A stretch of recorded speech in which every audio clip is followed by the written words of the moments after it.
Grudges between creators is a staple of YouTube and always has been. SS Sniperwolf vs Jax Films, Sam Hyde vs iDubbbz, Destiny vs everyone else. However, the following grudge resembles more an old dysfunctional couple that's miraculously stayed together for years and is between Sean from the right-wing channel Think Before You Sleep and Noah from the left-wing channel Noah Samsen. These two have been entangled since April of 2023. Sean makes a video defending traditional relationships. Noah critiques the video claiming Sean is misrepresenting points. Sean responds calling Noah dishonest. Noah claps back defending himself. Sean creates a video about companies being performatively woke. Noah argues Sean is just an anti-woke reactionary. Sean thinks his opponent's arguments are a stretch. Noah attacks Sean for being too political and not actually wanting to help people. Sean craps on Noah's research skills or lack thereof, which leads us to the current conflict these two find themselves in. It all started when the Storytime animation channel Ilymations uploaded a video titled Perks of Being the Fat Kid, where Alyssa talks about her struggles in trying to lose weight over the course of her life. I hated how wide my legs were when I posed.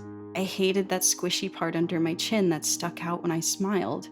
And I felt awful knowing that I had to order that dress online because they didn't have my size in store.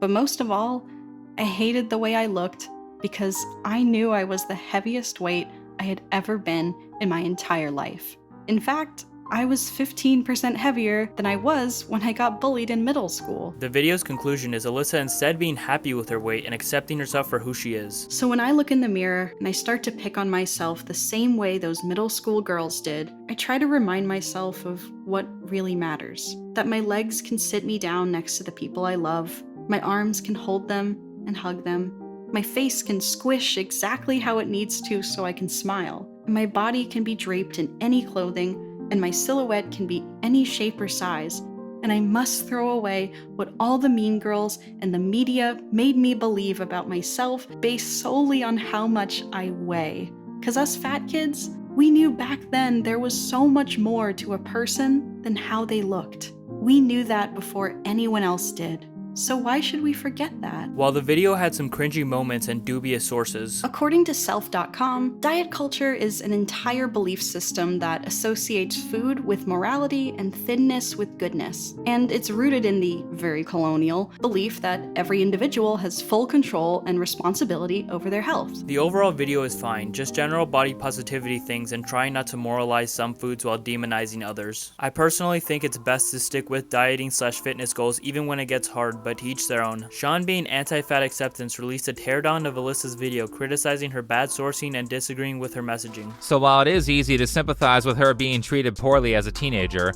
unfortunately, this video is full of tabloid-style research and bad information that will lead people into an ideology that will cause them to be okay with being obese. While the video left a bad taste in people's mouths, given Sean was pretty mean at times, his criticism regarding Alyssa's research was valid, and he gives pretty good advice on how to actually lose weight. Okay, it's really simple, Alyssa. Stop eating junk food. If you have genuinely been trying to lose weight for 4 months and you still haven't made any progress, that's food addiction and cheating on the diet. She didn't have that much weight to lose in the first place, and she should have easily been able to complete her weight loss journey at 4 months. Doing a bunch of random exercises for 45 minutes 3 times a week, particularly low weight resistance training, isn't the best way of achieving that. Because in reality, cardio is the most efficient way to burn calories, so simply taking a 1-hour cycle class or a 1-hour Zumba class 4 to 6 times a week would have been much better for weight loss. Sean's video isn't much more than him giving his opinion on Alyssa's animation. Everything changed, however, when Alyssa fired back on Tumblr, telling her followers that after Sean's video was posted, the comments under her video have been getting hate bombed. She writes, "If you or anyone reading this comes across the video, please report it for cyberbullying. Hopefully with enough reports from different people, it'll get taken care of sooner." Now me personally, I'm not opposed to mass flagging. Creators calling for their followers to report a video is fine by me, as long as the video in question is actually breaking the terms of service, which Sean's video wasn't. While Sean was mean at times, he never had prolonged insults or slurs based on physical traits or protected group status like age, disability, ethnicity, gender, sexual orientation, or race. Sean was well within his rights to make that video and post it to the Think Before You Sleep channel. So where did Alyssa get the impression that the video was straight cyberbullying? She admits to not having watched it and instead had a friend summarize it. Alyssa's friend summarized Sean's video as so: Sean is just dog needlessly misogynist and using phony generalized life guide advice suggestions like get plenty of sleep, exercise, stop eating sugar, don't drink alcohol, don't smoke weed. And the general vibe of the video is I hate fat chicks and here's why. He spends a very high percentage of the video personally attacking Illy's appearance and takes her opinionated life story and attacks it with cherry-picked non-academic sources. The attacking Alyssa's appearance comment comes from an admittedly weird segment whereby Sean tries to give Alyssa advice on how to quote, style herself better. Because I knew I was the heaviest weight I had ever been in my entire life. Alyssa talks down about her appearance a lot in her videos. This is despite having decent features like strawberry blonde hair, blue eyes, and vibrant skin. She could easily be considered attractive by most people if she just stopped wearing those grandma glasses, picked better clothes, learned how to style her hair instead of always leaving it flat to her head with maximum forehead showing, and watched some makeup tutorials. Now it's kind of hard to see what she's talking about when it comes to the dress, so let's Google an actual photo of that dress, and holy shit, that is bad. Why did she think this would look good? Alyssa gave us two things that she didn't want people to focus on. One was her weight, and the other was her legs. Well, all that weird stuff going on in the middle of her dress immediately causes me to focus on her stomach, and the overall design of the dress ends up making her look bigger than she actually is. Second, while you can't see it well in the picture, the animation shows that the dress has a break in it, which brings attention to the legs. Last, if you look closely, you can see the dress is see-through. Why would you pick a see-through dress with an opening in it if you don't want people to focus on your legs? I mean, this whole outfit causes people to laser focus on things she doesn't want them looking at, and it appears that there is no intention behind why she's wearing that dress. It looks like she picked something out that she randomly thought was interesting and creative without asking, would this actually look good on me? How do you draw people for a living but don't know fashion? This girl has millions of followers, yet if you saw her out in public, you'd be afraid that she's about to pester you for spare change. This segment is needlessly mean, which to Sean's credit, he later apologized for in a community post saying, I will say that in this particular part of the video, I probably should have taken a different approach considering the circumstances. I should have been more considerate of Alyssa's feelings during that part of the video, worded it differently, and saved the roasted material for things like her research skills, since appearance is a particular soft spot for Alyssa. I should have worded this section with a little more empathy like I did with the part where she said she was bullied as a kid. So I would like to publicly apologize for the way I wrote the section on fashion. In this same post, Sean includes this bit about how people will bring themselves down, saying, there are people out there who look perfectly fine but are black-pilled into thinking they are ugly and therefore will never get a relationship. Because of that, I have started to use sections like these as a way of showing people they can look significantly better if they just worked on their appearance, which I think is a good message to spread. Back to Alyssa's Tumblr post. Sean addressed it in a video titled, Woke YouTuber is trying to deplatform me. It's a bit cringe to call her woke when it's obvious she's just butthurt about the video and not woke in a political sense, but whatever. Anyway, Alyssa posted this on Tumblr. Of course it was Tumblr. The comment thread starts out with the post saying, did you see this total creep who did a takedown of your fat kid animation? Alyssa responds to it by saying, yes, frowny face. I didn't watch it. A friend did though, and gave me a rundown. I advise others to not watch the video or his channel either. Do not engage. Don't give him a single second of watch time or ad revenue. Yeah, real mature.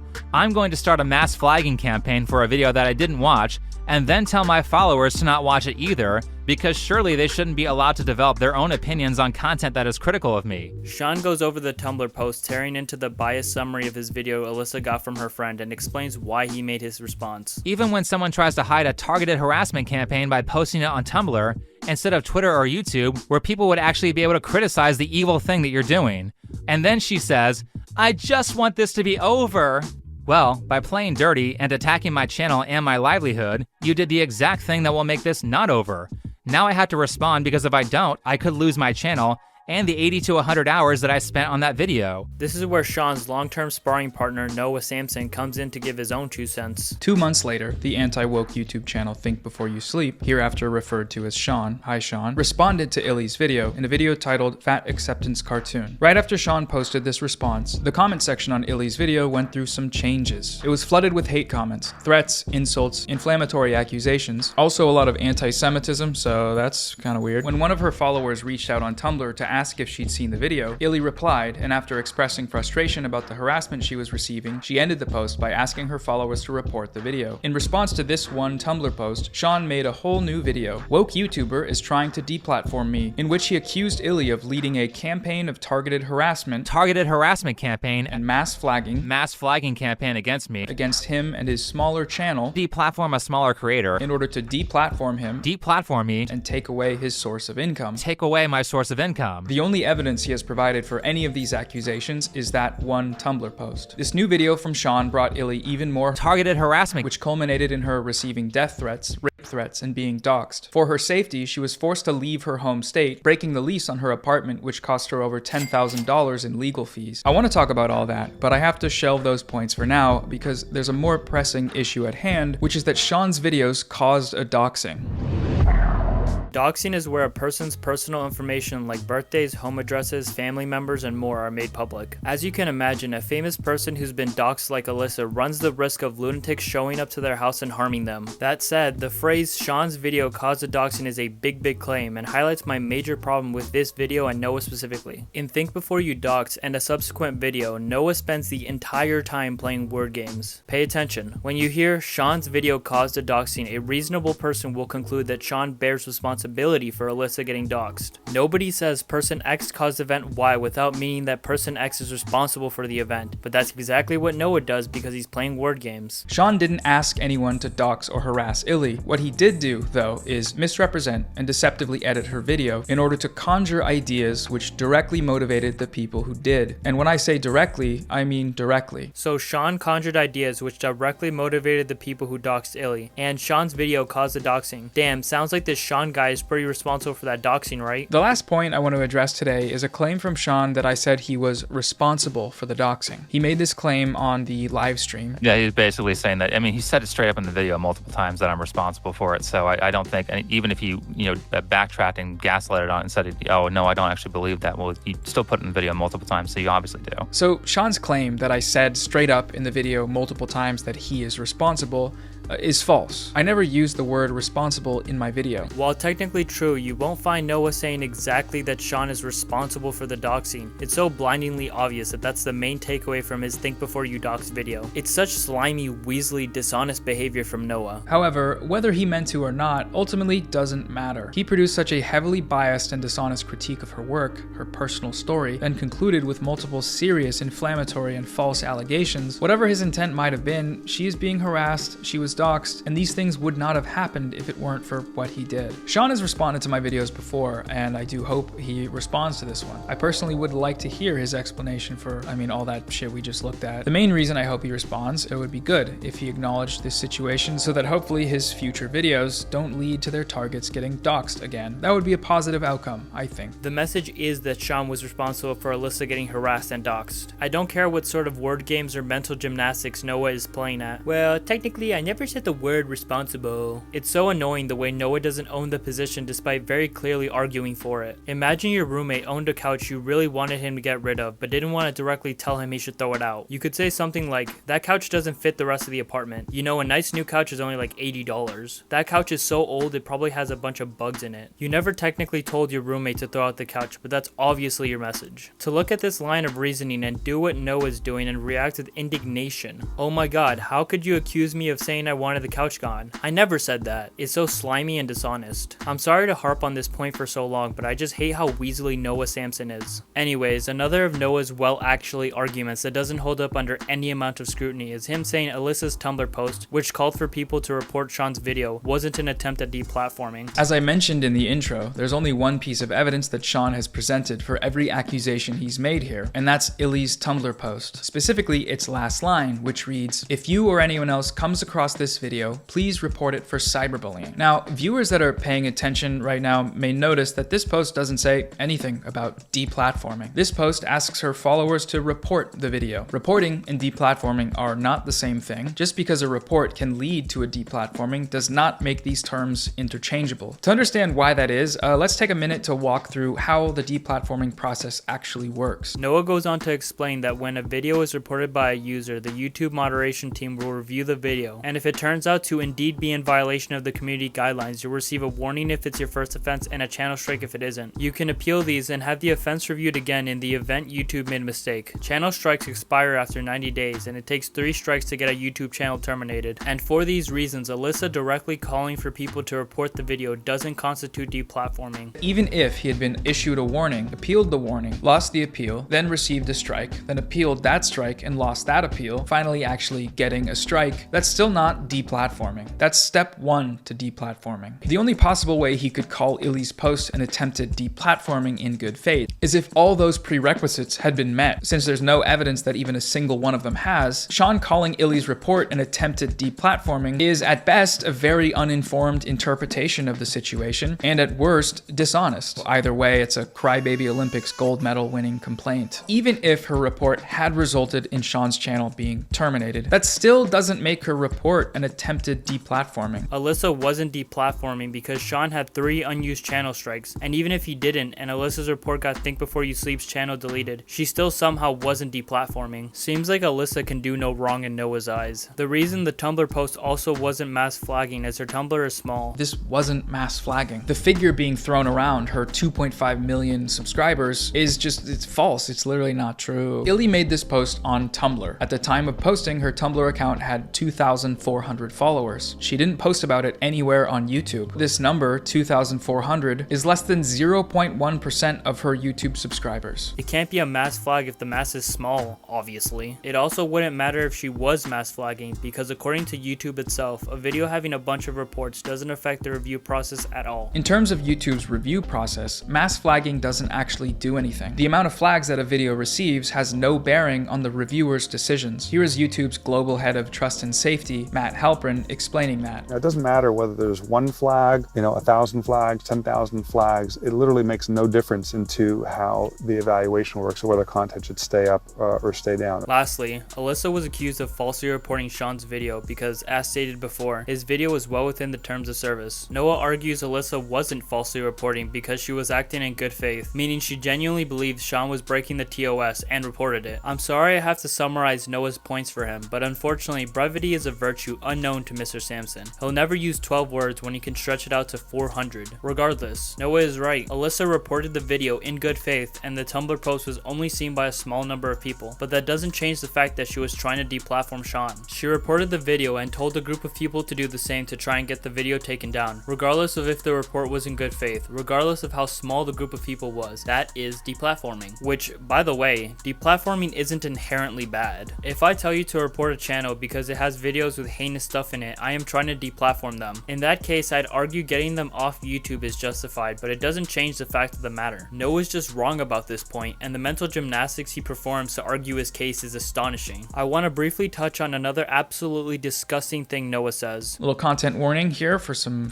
bad stuff. I hate this lying Jewish blank with all my heart. She needs to die. The new video she made is promoting childhood obesity. She is a cancer to this world and needs to be rotting 6 feet under the ground. This comment is from the doxing thread. They stated they were going to visit her in California. They said they wanted her dead, and at that point they knew where she lived. Thankfully, Ily was able to move before anything violent happened, but if this person, for example, had taken action, Sean's video very well could have been what pushed them over the edge. Sean's video very well could have been what pushed them over the edge. Jesus f***ing Christ. This is another one of Noah's trademarks saying something without explicitly saying it. The obvious meaning behind this statement is if someone from the third-party site committed a horrible act against Alyssa, it is in some way Sean's fault. Sean never implicitly or explicitly called for violence against anyone. Additionally, this threat of violence wasn't made in Sean's comment section. It wasn't made under one of his Twitter posts, and this unhinged person doesn't even reference Think Before You Sleep in their rant. To show this and heavily imply the unhinged person's actions are somehow Sean's fault for making a video critiquing another video on YouTube is unbelievable. Noah is so good at saying things while maintaining plausible deniability. It's the same tactics extremist people online use to dog whistle to their audience, then turn around and go, "What? I never said that thing you're accusing me of." This video wasn't supposed to focus so much on Noah's sins, but while Sean isn't perfect, he's hyperbolic, a tad conspiratorial, sometimes misunderstands things, etc., his flaws pale in comparison to his sparring partner's actually disgusting behavior. I feel bad for Alyssa. Getting doxed and threatened by the third-party site is scary, and I wouldn't wish that upon anyone. She makes pretty entertaining content on her channel I'd recommend. Sean's channel, Think Before You Sleep, can best be described as one man's crusade against wokeism, but I can appreciate his due diligence and generally pretty good life advice. As for Noah Samsen, I gotta say I am not a fan. He isn't the best at research and seems almost entirely blinded by ideology, as evident from the Olympic gold medal worth of mental gymnastics he performs to justify some people's actions instead of just disavowing it and moving on. A nice thing I'll say about him is he has good comedic timing. But try to contain your excitement because this information is very serious and very important, I think. Learning time.